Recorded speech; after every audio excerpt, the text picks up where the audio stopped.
வருது, மக்களாட்சி வருது. நல்லாட்சினா எடப்பாடியார் தான். வாக்களிப்பீர் இரட்டை இலையே.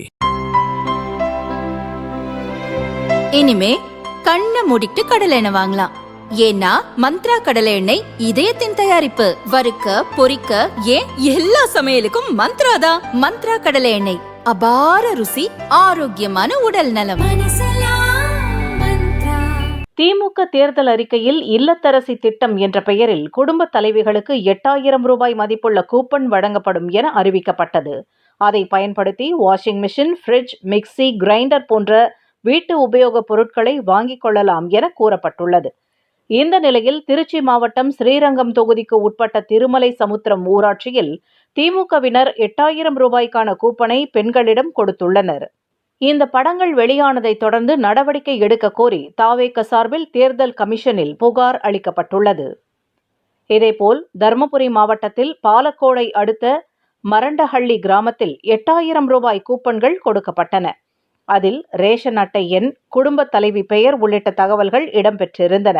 இதனால் அதை உண்மையான கூப்பன் என நம்பிய பெண்கள் அருகில் உள்ள கடைகளில் சென்று கொடுத்தபோது கடைக்காரர் வாங்க மறுக்கவே அப்பெண்கள் வாக்குவாதம் செய்தனர்.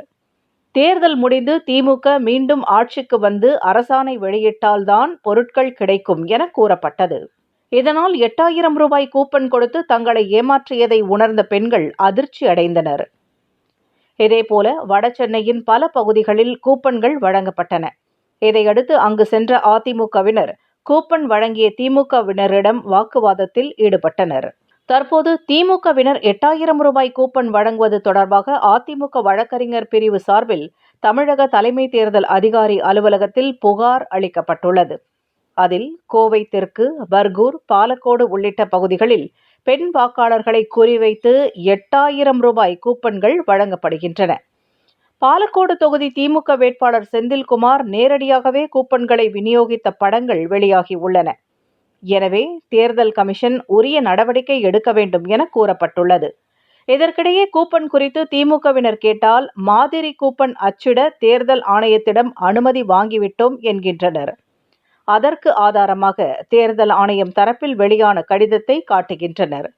உண்மையில் அது விளம்பரங்கள் ஒளிபரப்ப மட்டுமே வாங்கிய அனுமதி என தெரிய வருகிறது. அதனை பயன்படுத்தி கூப்பன் அச்சிடுவது மோசடி என தேர்தல் ஆணையம் தரப்பிலேயே தெளிவுபடுத்தப்பட்டுள்ளது.